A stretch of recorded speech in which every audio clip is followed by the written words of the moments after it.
ভারতের রাজধানী নয়াদিল্লিতে প্রকাশ্য অনুষ্ঠানে পলাতক সাবেক প্রধানমন্ত্রী শেখ হাসিনার বক্তব্য দেয়াকে কেন্দ্র করে আন্তর্জাতিক অপরাধ ট্রাইব্যুনালে দণ্ডিত শেখ হাসিনাকে গ্রেফতার করেছে পুলিশ। পররাষ্ট্র মন্ত্রণালয়ের এক বিজ্ঞপ্তিতে এইসব কথা জানায় পুলিশ।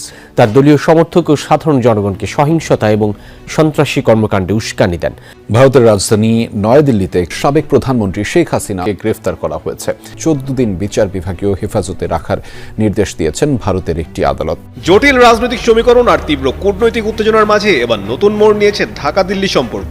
বাংলাদেশের সাবেক প্রধানমন্ত্রী শেখ হাসিনার একটি ভার্চুয়াল অনুষ্ঠানে অংশগ্রহণ ঘিরে তৈরি হওয়া জল্পনা কল্পনার অবসান ঘটিয়ে এবার নিজেদের অবস্থান স্পষ্ট করেছে নয়াদিল্লি।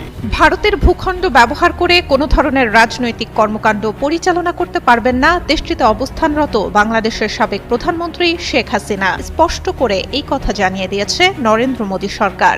ঢাকা দিল্লি সম্পর্কে নতুন করে উত্তাপ ছড়িয়েছে শেখ হাসিনা ইস্যু। এবারে সরাসরি ভারতের কাছে কড়া বার্তা দিয়েছে বাংলাদেশ। বার্তাটি শুধুমাত্র একজন ব্যক্তিকে ঘিরে নয়, বরং দুই দেশের ভবিষ্যৎ সম্পর্ক নিয়েও। 24-এর গণঅভ্যুত্থানের পর থেকে বাংলাদেশ ছেড়ে ভারতে পালিয়ে গিয়ে আশ্রয় নেওয়ার পর থেকেই শেখ হাসিনা ভারতের মাটি ব্যবহার করে রাজনীতি করার পাশাপাশি বাংলাদেশের বিরুদ্ধে বিভিন্ন রকমের উস্কানিমূলক বক্তব্য দিয়ে আসছিল।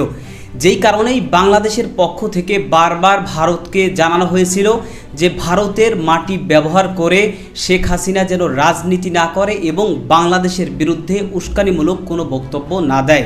এবং বাংলাদেশের এই কঠোর অবস্থানের কারণেই ভারতের নরেন্দ্র মোদীর সরকার শেখ হাসিনাকে ভারতের মাটি ব্যবহার করে রাজনীতি করতে এবং বাংলাদেশের বিরুদ্ধে উস্কানিমূলক বক্তব্য দিতে নিষেধ করেছিলেন। কিন্তু নরেন্দ্র মোদীর সরকারের সেই নিষেধকে উপেক্ষা করেও ফ্যাসিস্ট শেখ হাসিনা সে বারবার বাংলাদেশের বিরুদ্ধে উস্কানিমূলক বক্তব্য দিয়ে আসছিল এবং তারই ধারাবাহিকতায় এই বাংলাদেশের সাবেক ফ্যাসিস্ট সরকার শেখ হাসিনা সে আবারও 5ই আগস্ট প্রকাশ্যে উস্কানিমূলক বক্তব্য দেওয়ার ঘোষণা দেওয়ায় এবার ভারতে একেবারে হাতে নাতে ধরা পড়েছে।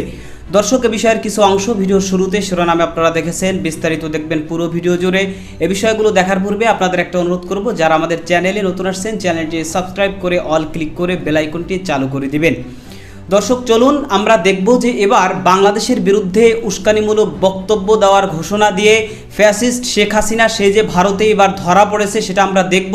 সেটা দেখার পূর্বে চলুন প্রথমে আমরা একটু দেখে আসি যে বাংলাদেশের একজন জনপ্রিয় দেশপ্রেমিক সাংবাদিক মাহমুদুর রহমান সাহেবের মন্তব্য প্রতিবেদন হাসিনার পালানো আর ফেরার গল্প, সেটা আমরা প্রথমে কিছু অংশ দেখে এরপর ওই বিষয়টা দেখব। ধৈর্য ধরে একটা লাইক দিয়ে ভিডিওটি শেষ পর্যন্ত দেখতে থাকুন। হাসিনার পালানো আর ফেরার গল্প। আজ 5ই আগস্ট, আমাদের মুক্তির দিন। যে হাজারো শিশু, বালক, কিশোর ও তরুণের জীবন ও রক্তের বিনিময়ে দেশীয় ফ্যাসিবাদ ও বিদেশি আধিপত্যবাদের শৃঙ্খল থেকে বাংলাদেশ 2 বছর আগে মুক্তি পেয়েছিল, তাদের শ্রদ্ধাপূর্ণ সালাম ও স্নেহপূর্ণ ভালোবাসা জানাই। এই প্রজন্ম বিশ্ব দরবারে বাংলাদেশকে গর্বিত, আলোকিত করেছে। আমাদের জুলাই বিপ্লব নিয়ে আলোচনা বিশ্বের বিভিন্ন দেশে আজও চলমান। এই যে পাশের দেশে জেনজিদের তেলাপোকা আন্দোলন ক্ষমতাসীনদের আতঙ্কিত করে তুলেছে, সেখানেও বাংলাদেশের বর্ষা বিপ্লবের উদাহরণ টানা হচ্ছে। বাংলাদেশের নবীন, প্রকৃতপক্ষেই তোমরা আমাদের মতো বুড়ো আধমরাদের ঘা মেরে বাঁচিয়েছ। এদেশে ক্ষমতাকে প্রশ্ন করার অধিকার ফিরিয়ে দিয়েছ। বাংলাদেশের ইতিহাসের অংশ হয়ে থেকো তোমরা অনন্তকাল। প্রজন্মের পর প্রজন্ম তোমাদের গল্প শুনে অনুপ্রাণিত হোক। এবার শিরোনামের আলোচনায় ফিরি। শেখ হাসিনার ফেরার গল্প শুরু হয়েছিল 1981 সালের 17ই মে। 1975 সালে বাংলাদেশের প্রথম স্বৈরাচারী শাসক শেখ মুজিবুর রহমানের একদলীয় বাকশাল সরকারের পতনের পর শেখ হাসিনা তৎকালীন ভারতীয় প্রধানমন্ত্রী ইন্দিরা গান্ধীর আশ্রয়ে গিয়ে উঠেছিলেন। দিল্লিতে 6 বছর ভারতীয় ডিপ স্টেটের তত্ত্বাবধানে থেকে তিনি বাংলাদেশকে ভারতীয় শৃঙ্খলে আবদ্ধ করার মিশন নিয়ে নিজ জন্মভূমিতে ফিরেছিলেন। তার ফেরার 2 সপ্তাহের মধ্যেই 30 মে বিএনপির প্রতিষ্ঠাতা এবং এ যাবৎকালের সর্বাধিক জনপ্রিয় প্রেসিডেন্ট জেনারেল জিয়া চট্টগ্রামে এক রহস্যজনক সামরিক অভ্যুত্থানে নিহত হয়েছিলেন। জেনারেল জিয়াকে হত্যার সঙ্গে শেখ হাসিনা এবং ভারতের সম্পর্ক আজ পর্যন্ত উদ্ঘাটিত না হলেও এটা প্রমাণিত যে সেনাবাহিনীর পলাতক হত্যাকারীরা ভারতেরই আশ্রয় নিয়েছিলেন। তাদের মধ্যে একজন রক্ষী বাহিনীর মেজর মুজাফফর সম্প্রতি ঢাকায় গ্রেপ্তার হয়েছেন। প্রেসিডেন্ট জিয়া হত্যা পরবর্তী সেও দীর্ঘদিন ভারতে ছিল। এটা বোধহয় কাকতালীয় নয় যে ফ্যাসিবাদের 15 বছরের সহযোগী, গুম, খুন এবং গণহত্যায় অভিযুক্ত সব জেনারেল এখন ভারতেই পালিয়ে আছেন। বাংলাদেশের সব মির্জাফরের ঠিকানা শেষ পর্যন্ত অবধারিতভাবে সে দেশেই হয়। ইতিহাসের খাতিরে এ প্রসঙ্গে আরও একটা কথা বলে রাখা ভালো যে জিয়াউর রহমানের বিরুদ্ধে চট্টগ্রামের অভ্যুত্থানে কোনো সৈনিক জড়িত ছিলেন না। জেনারেল মঞ্জুরের নেতৃত্বে একদল ভারতপন্থী মুক্তিযোদ্ধা অফিসার সেই নৃশংস হত্যাকাণ্ড ঘটিয়েছিলেন। হাসিনার দ্বিতীয় পলায়ন 2007 সালের 1/11 সরকারের জামানায়। মঈন মাসুদ ফখরুদ্দিন ট্রয়কা তথাকথিত -ট্রু ফর্মুলা বাস্তবায়নের পরিকল্পনা করে ক্ষমতা দখল করেছিলেন। এ প্রসঙ্গে লন্ডন থেকে 2019 সালে প্রকাশিত আমার ইংরেজিতে লেখা the political history of Muslim Bengal বইতে বিস্তারিত লিখেছি। বইটির পাণ্ডুলিপি জেলখানায় বসে সমাপ্ত করেছিলাম। যাই হোক, 1/11 সরকার খালেদা জিয়া এবং শেখ হাসিনা উভয় নেত্রীকে জেল জীবন অথবা দেশ ত্যাগের মধ্যে যে কোনো একটি বেছে নিতে বললে শেখ হাসিনা পলায়নে সম্মত হন। তিনি শুধু পালিয়েই যাননি, পালানোর আগে এয়ারপোর্টে 1/11 সরকারের সব বেআইনি কর্মকাণ্ডের আগাম বৈধতা দিয়ে গিয়েছিলেন। তিনি বলেছিলেন, আওয়ামী লীগ ক্ষমতায় এলে মঈন মাসুদ ফখরুদ্দিনের যাবতীয় অপকর্মের বৈধতা দিয়ে তাদের সুরক্ষা দেয়া হবে। শেখ হাসিনা তার কথা রেখেছিলেন। চুক্তি অনুযায়ী জেনারেল মঈন শুধু তার সেনাপ্রধানের মেয়াদি পূর্ণ করেননি, বিডিআর ম্যাসাকার সম্পন্ন করে দেশকে নিরাপত্তাহীন করতেও সর্বতোভাবে শেখ হাসিনাকে সহায়তা করেছিলেন। অন্যদিকে জেনারেল মাসুদকে অস্ট্রেলিয়ার হাইকমিশনার পদে বছরের পর বছর মেয়াদ বৃদ্ধি করে তারপরে দেশে ফিরিয়ে এনে হাসিনা আরেক ভারতীয় দালাল এরশাদের দলের প্রেসিডিয়াম সদস্য ও ফেনী থেকে ভুয়া পার্লামেন্টের এমপি বানিয়েছিলেন। হাসিনার সঙ্গে ঘনিষ্ঠতার সুযোগ গ্রহণ করে জেনারেল মাসুদ মালয়েশিয়ায় শ্রমিক পাঠানোর ব্যবসায় আওয়ামী লীগের আরো কয়েকজন প্রভাবশালী এমপি ও নেতার সঙ্গে মিলে সিন্ডিকেট বানিয়ে বাংলাদেশের দরিদ্র মানুষদের নিঃশেষ করে বিপুল অর্থের মালিক হয়েছিলেন। দুর্ভাগ্যজনকভাবে আজ বাংলাদেশ সেনাবাহিনী যে ভাবমূর্তি সংকটে ভুগছে তার সূত্রপাত হয়েছিল মঈন মাসুদের হাত ধরেই। যা হোক, 2007 সালে সামরিক অভ্যুত্থানের পর খাঁটি দেশপ্রেমিক আপোষহীন বেগম খালেদা জিয়া সামরিক জান্তার হুমকি উপেক্ষা করে দেশেই থেকে যাওয়ার সিদ্ধান্ত নেন। প্রসঙ্গক্রমে জানিয়ে রাখি, বর্তমান প্রধানমন্ত্রী তারেক রহমানও দেশে থাকার সাহসী সিদ্ধান্ত নিয়ে গ্রেপ্তার হয়ে জেনারেল মাসুদের সহযোগীদের হাতে সেনা হেফাজতে নির্যাতনের শিকার হয়েছিলেন। গ্রেপ্তারের কয়েকদিন আগেই সেই দুঃসময় তার সঙ্গে আমার কি কথা হয়েছিল সে সম্পর্কে মাত্র কিছুদিন আগেই লিখেছি বিধায় আজ আর পুনরাবৃত্তি করছি না। শেখ হাসিনা দেশ ছেড়ে লন্ডনে পালিয়ে গেলেও বেগম জিয়া দেশে থেকে দিল্লি সমর্থিত মঈন মাসুদের বিরুদ্ধে তার প্রতিবাদ অব্যাহত রাখেন। এর ফলে জনগণের মধ্যে বেগম জিয়ার প্রতি সমর্থন আরো বৃদ্ধি পায়। জনমত দ্রুত আওয়ামী লীগের বিপক্ষে চলে গেলে সাংবাদিক এ.বি.এম. মুসার পরামর্শে শেখ হাসিনা দ্বিতীয়বারের মতো দেশে ফেরেন। তবে বাংলাদেশে ফিরতে তাকে তখন অনেক কাঠখড় পোড়াতে হয়েছিল। জেনারেল মঈন প্রাথমিকভাবে তাকে ফিরতে দিচ্ছিলেন না, কারণ তখনও -2 বাস্তবায়ন করে প্রেসিডেন্ট বনে যাওয়ার পরিকল্পনা তার মাথায় ছিল। শেখ হাসিনা লন্ডন থেকে তার তৎকালীন অন্যতম ভারতীয় মুরব্বী পররাষ্ট্রমন্ত্রী প্রণব মুখার্জির সঙ্গে যোগাযোগ করেন। শেষ পর্যন্ত দিল্লির হস্তক্ষেপে শেখ হাসিনা দেশে ফিরে এলে তাকে লোক দেখানো গ্রেপ্তার করা হয়। লোক দেখানো এ কারণে বলছি যে 2007 এবং 2008 সালের ঘটনা প্রবাহ থেকে আমি দৃঢ়ভাবে বিশ্বাস করি বিএনপিকে ধ্বংস করে আওয়ামী লীগকে ক্ষমতাসীন করার জন্যই 1/11 ঘটনা হয়েছিল। এই পুরো ঘটনায় দিল্লি সাফল্যের সঙ্গে ওয়াশিংটনকে ব্যবহার করেছিল, আজ যেমন করে ইসরায়েল আমেরিকাকে ব্যবহার করছে। জায়জাই দিনের সম্পাদক শফিক রেহমান 2016 সালে কাশিমপুর জেলে আমার পাশের সেলে বন্দী থাকা অবস্থায় আমাকে নিশ্চিত করেছিলেন যে বিএনপি বিরোধী ষড়যন্ত্রের জাল বেগম জিয়ার 4 দলীয় সরকারের সময়কালেই বোনা শুরু হয়ে গিয়েছিল। এদেশের অত্যন্ত প্রভাবশালী সেকুলার সুশীল সমাজের একটি অংশ সেই ষড়যন্ত্রের সঙ্গে সরাসরি জড়িত ছিলেন। বাংলাদেশের অন্যতম বিখ্যাত 2 সম্পাদক সে সময় শফিক ভাইকে এই কাজে ভেড়াতে তার কাছে উপস্থিত হয়েছিলেন। বলাই বাহুল্য, শফিক ভাইয়ের কাছ থেকে তাদের বিফল মনোরথ হয়ে ফিরতে হয়েছিল। পাঠকদের হয়তো মনে থাকতে পারে যে তাদের একজন 1/11 সরকারের তথ্যমন্ত্রী ব্যারিস্টার মইনুল হোসেনকে প্রকাশ্যে ধমক দিয়ে বলেছিলেন, ভুলে যাবেন না এই সরকারকে আমরা এনেছি, বঙ্গবন্ধুর মেয়ে পালায় না, শেখ হাসিনা পালায় না ইত্যাদি বলে দমভক্তি করা শেখ হাসিনা 2024 সালের 5ই আগস্ট তৃতীয়বারের মতো পালিয়েছেন।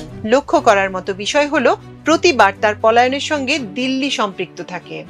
1975 সাল থেকে 1981 এবং 2024 থেকে অদ্যাবধি তার আস্তানা দিল্লিতে। 2007 সালে তিনি লন্ডনে গিয়েছিলেন দিল্লির পরামর্শ নিয়ে এবং ফিরেছেন প্রণব মুখার্জির মাধ্যমে। প্রকৃতপক্ষে শেখ হাসিনা এবং আওয়ামী লীগের ভারতের ডিপ স্টেটের বাইরে কোনো আলাদা সত্তা নেই। সুতরাং এবার দিল্লিতে পালিয়ে যাওয়ার পর থেকে তিনি মোদির আশ্রয় থেকে যা কিছু করেছেন এবং করছেন তার সবই বাংলাদেশ নিয়ে ভারতের বৃহত্তর পরিকল্পনার অংশ। আমার বিবেচনায় শেখ হাসিনার সব বক্তব্যকে ভারতের বক্তব্য হিসেবে ধরে নেয়াই সংশ্লিষ্টদের জন্য বুদ্ধিমানের কাজ হবে। দিল্লি কিংবা অন্যত্র ভারত সরকারের নিয়ন্ত্রণে থেকে আওয়ামী লীগ অথবা অন্য কোনো দলের কোনো নেতার পক্ষে স্বাধীনভাবে কোনো রাজনৈতিক সিদ্ধান্ত নেওয়া সম্ভব বলে আমি মনে করি না। আপনি ভারতে অবস্থান করে তাদের গোয়েন্দা নজরদারি এড়িয়ে বাংলাদেশের রাজনীতি করবেন, এটা এক আকাশ কুসুম কল্পনা অথবা নির্জলা মিথ্যাচার। আমি নিশ্চিত যে শেখ হাসিনার ডিসেম্বরে আওয়ামী লীগের অন্যান্য পলাতক নেতাকর্মীকে নিয়ে বাংলাদেশে প্রত্যাবর্তনের বাগড়ম্বর রয়ের কারখানাতেই বিশেষ উদ্দেশ্যে সাজানো হয়েছে। অনেকেই প্রশ্ন করছেন, আসলেই কি তিনি ফিরবেন? আমার ধারণায় শুধু 3 রকম পরিস্থিতিতে তিনি ফিরতে পারবেন। এক, ভারত এবং বাংলাদেশ সরকারের মধ্যে যদি এ ধরনের চুক্তি হয় যে শেখ হাসিনার ফাঁসি কার্যকর করার পরিবর্তে তাকে অনির্দিষ্টকাল জেলে বন্দী করে রাখা হবে এবং বিনিময়ে ভারত সরকার বাংলাদেশের সঙ্গে বৈরী সম্পর্কের অবসান ঘটিয়ে ভবিষ্যতে অভ্যন্তরীণ রাজনীতিতে নাক গলানো থেকে বিরত থাকবে। তবে দিল্লির সঙ্গে এ ধরনের চুক্তি সম্পাদন বাংলাদেশের যে কোনো সরকারকে প্রবল রাজনৈতিক ঝুঁকিতে ফেলে দিতে পারে। সাহসী ও দেশপ্রেমিক জুলাই যোদ্ধারা ফ্যাসিস্ট হাসিনার প্রত্যাবর্তন বিনা প্রতিরোধে মেনে নেবে না। তাছাড়া ক্ষমতাসীনদের নিশ্চয়ই এতদূর বিচক্ষণতা রয়েছে যে তারা বুঝবেন আওয়ামী লীগকে রাজনীতি করতে দিলে ভোটের হিসাবে বিএনপি সবচেয়ে বেশি ক্ষতিগ্রস্ত হবে। ফেব্রুয়ারির নির্বাচনে নৌকার সমর্থকদের যে অংশ বিএনপিকে ভোট দিয়ে ক্ষমতায় এনেছে তারা সবাই যে সুযোগ পেলে ঘরের ছেলে ঘরে ফিরে যাবে এ নিয়ে অন্তত আমার মনে কোনো সংশয় নেই। সুতরাং বর্তমান পরিস্থিতিতে দিল্লি ঢাকা সমঝোতার মাধ্যমে ডিসেম্বরে হাসিনার ফেরা প্রায় অসম্ভব। 2, দুর্ভাগ্যজনকভাবে সরকার সুশাসন প্রতিষ্ঠায় ব্যর্থ হলে যদি রাষ্ট্রের চরম বিশৃঙ্খলা সৃষ্টি হয় এবং সেক্ষেত্রে যদি জনগণ পতিত ফ্যাসিবাদের প্রতি নমনীয় হয়ে পড়ে তাহলে শেখ হাসিনার ফেরার মতো পরিস্থিতি সৃষ্টি হতে পারে। বাংলাদেশের সাবেক ফ্যাসিস্ট সরকার শেখ হাসিনা সে বাংলাদেশ ছেড়ে ভারতে পালিয়ে আশ্রয় নেওয়ার পর থেকে বাংলাদেশের বিরুদ্ধে বিভিন্ন রকমের উস্কানিমূলক বক্তব্য দিয়ে আসছিল এবং ভারতের মাটি ব্যবহার করে সে রাজনীতি করে আসছিল, যেই কারণে বাংলাদেশের পক্ষ থেকে বারবার ভারতকে বলা হয়েছিল যে ভারতের মাটি ব্যবহার করে ফ্যাসিস্ট শেখ হাসিনা সে যেন কোনোভাবেই রাজনীতি করতে না পারে এবং বাংলাদেশের বিরুদ্ধে কোনোভাবে উস্কানিমূলক কোনো বক্তব্য দিতে না পারে। কিন্তু ভারত সরকার এতদিন বলেছে যে হ্যাঁ ঠিক আছে, আমরা বিষয়টা খতিয়ে দেখব, আমরা বিষয়টা পর্যালোচনা করব, আমরা বিষয়টা নিয়ে একটা পদক্ষেপ নেব, এরকম তারা বারবার বলেছে, কিন্তু বাস্তবিক পক্ষে তারা কোনো পদক্ষেপ কিন্তু নেয়নি। যেই কারণে বাংলাদেশের এই বিএনপির সরকার তারা ক্ষমতায় আসার পর তারা আরও কঠোর অবস্থানে গিয়েছেন এবং তারা আনুষ্ঠানিকভাবে এই বিষয়টাকে ভারত সরকারকে জানিয়েছেন এবং জানানোর পরেই ভারত সরকারের পক্ষ থেকে তারা সিদ্ধান্ত নিয়েছে যে শেখ হাসিনা ভারতে থেকে ভারতের মাটি ব্যবহার করে বাংলাদেশের বিরুদ্ধে উস্কানিমূলক বক্তব্য দিতে পারবে না এবং সে কোনোভাবে রাজনীতিও করতে পারবে না। এখন শেখ হাসিনা যদি ভারত সরকারের এই যে আদেশ বা ভারত সরকার যে নির্দেশনা দিয়েছেন এটা যদি সে রক্ষা না করে তো তাহলে শীঘ্রই শেখ হাসিনাকে ভারত সরকার তারা গ্রেফতার করে বাংলাদেশের কাছে বিচারের মুখোমুখি করার জন্য হস্তান্তর করবে। এ বিষয়ে আপনার মতামত কি সেটা কমেন্ট সেকশনে জানাতে পারেন। ভালো থাকবেন, সুস্থ থাকবেন, দেখা হবে নতুন কোনো ভিডিওতে, কথা হবে নতুন কোনো বিষয়। আজকে পর্যন্তই। আসসালামু আলাইকুম রহমতুল্লাহ।